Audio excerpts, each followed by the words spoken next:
सो वुकला को मैदान में उतारने का फैसला किया है पाकिस्तान तहरीक इंसाफ ने। कल इलेक्शन है, लेकिन उससे पहले कहानी में एक थोड़ा सा ट्विस्ट आ गया। आज अकबर एस बाबर साहब पाकिस्तान तहरीक इंसाफ के सेक्रेटेरिएट गए। उनसे पूछा गया कि 13 साल बाद आप यहां क्यों आए हैं, तो उनका कहना था कि मालूमात लेने आया हूं, इलेक्शन के कागजात के हवाले से, कुछ नॉमिनेशन पेपर्स के बारे में पूछने आया हूं, और जनरली जरा जो इंट्रा पार्टी इलेक्शन है ये किस तरह से, किस नौयत पे हो रहा है, इससे मुतालिक मैं जानने आया हूं। जरा सुनिए उनका क्या कहना था।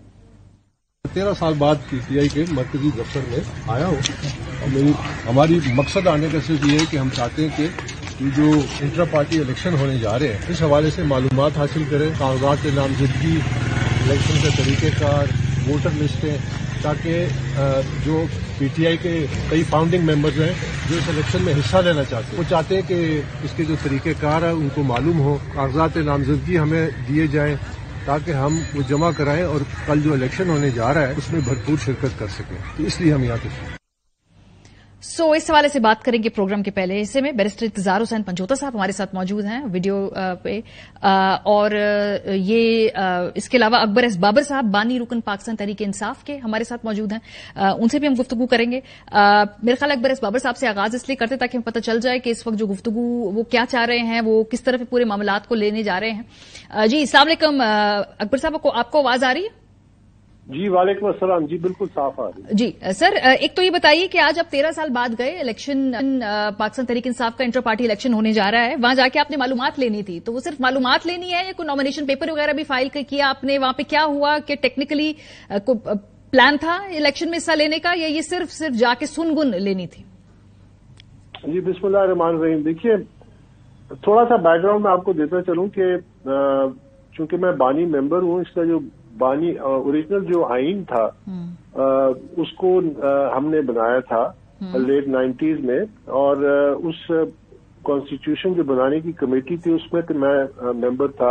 हामिद खान साहब थे, मिराज मोहम्मद खान साहब थे मरहूम, फौजिया कसूरी थी, Saeedullah Khan Niazi founding PTI president Punjab थे, इसके अलावा चंद और लोग थे। तो हमने ये बड़ा सोच समझ के और कई दिन बैठ के लाहौर में हमने इस के आइन को तश्कील दिया था। उसकी सारी की सारी जो कल्चर था पार्टी का, वो हमने एक डेमोक्रेटिक कल्चर रखा था। ठीक है। उसमें हमने उस वक्त ये चीज लिखी थी कि जो पार्टी का चेयरमैन भी है वो भी डेमोक्रेटिकली इलेक्ट होगा, और 2 टर्म्स यानी 3-3 साल की, उस वक्त 2 टर्म से ज्यादा वो नहीं रहेगा और ऑटोमेटिकली डिबार हो जाएगा। उसका मकसद हमें ये था कि पार्टी को एक इदारा बनाना था। सही। और मेरी जो स्ट्रगल रही है, यानी आप कॉन फंडिंग केस देख लीजिए, उसको आप जो मर्जी एस्पर्शन उस पर कास्ट करें, उसका मकसद भी यही था और यही है कि पाकिस्तान तहरीक इंसाफ एक जमहूरी और अकाउंटेबल जमात बने, जो फिर रोल मॉडल बने और मजबूरी बने दूसरी सियासी जमातों की।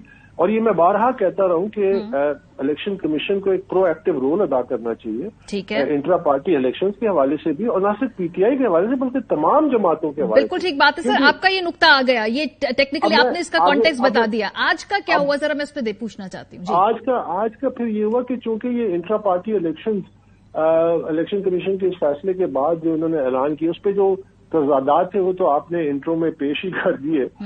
तो अब अनफॉर्चुनेटली हो ये रहा है कि इमरान खान चूंकि जेल में है, तो उनके नाम से उनके वकला जो है ऐसे लगता है जिसमें बेनामी प्रेस टॉक और प्रेस कॉन्फ्रेंस हो रही है, इतनी मुतजाद बातें हो रही है। तो हम जो सारे पीटीआई के ओरिजिनल थे और जो लोग थे जो पहले भी इलेक्ट हुए थे, तो हमने ये फैसला किया कि इसमें हमें हिस्सा लेना चाहिए और भरपूर शिरकत करनी चाहिए। इसलिए नहीं कि कोई ओहदे के लिए, क्योंकि इमरान खान पर्सनली मुझे 2 दफा सेक्रेटरी जनरल की ऑफर कर चुका था, और मैंने पोलाइटली रिफ्यूज किया था कि मेरे पास वो रिसोर्सेज नहीं है कि मैं सेक्रेटरी जनरल के तौर पे उस ओहदे को निभा सकूं। लेकिन ये बड़ा अहम था कि वर्कर्स को मौका मिले और डेमोक्रेटिकली एक इलेक्शन हो। तो इसलिए हम फिर चूंकि हमें इंफॉर्मेशन नहीं मिल रही थी, तो हम पार्टिसिपेट करना चाहते थे, तो फिर हम आज इलेक्शन। तो अभी स्टेटस क्या है? आप लोग पार्टिसिपेट कर रहे हैं, आपकी तो रुकनीत भी नहीं है, मैं करेक्ट? क्या आप पार्टी मेंबर हैं?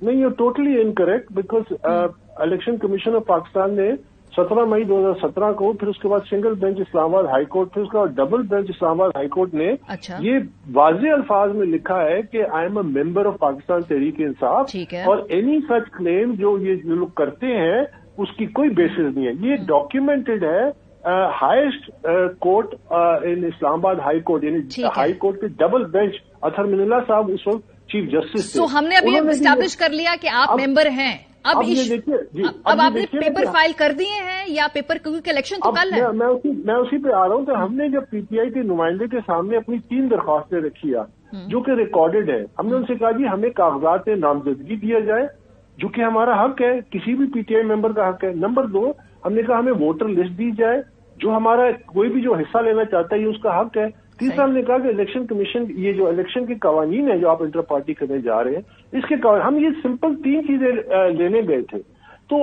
अब मैं रिस्पेक्ट करता हूं उन पीटीआई के नुमाइंदों को जो हमारे से मिले।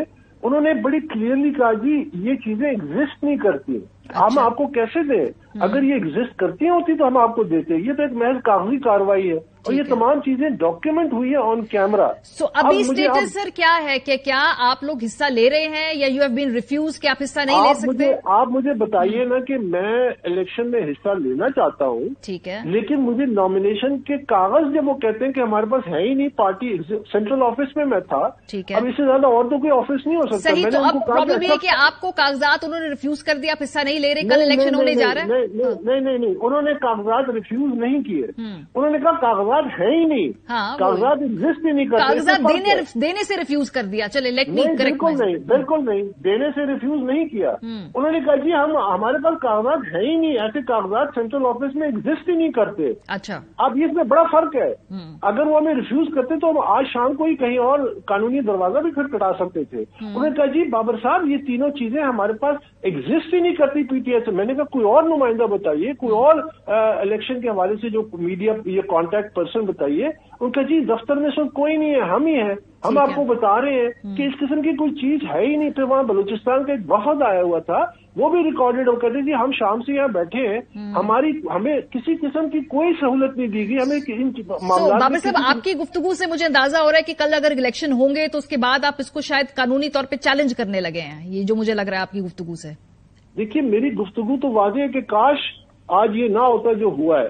मैं तो चाहता था कि एक डेमोक्रेटिक प्रोसेस का हिस्सा बनूं, इर्रिस्पेक्टिव कि उसका नतीजा क्या निकलता है। मैं ये कह रहा हूं कि जाहिर है कि जब मेरे सामने एक हकायक आए हैं तो मैं इलेक्शन कमीशन के सामने ये हकायक रखने का तो हकदार हूं ना। ठीक है, ये मेरा कोई फर्ज नहीं बनता। तो सर आप इसको चैलेंज करेंगे जो भी इलेक्शन होगा? मैं हकायक रखूंगा, इलेक्शन कमीशन उस पर जो फैसला करे वो उसका इख्तियार है। ठीक है, हमारा बहुत शुक्रिया। अकबर एस बाबर साहब हमारे साथ मौजूद है।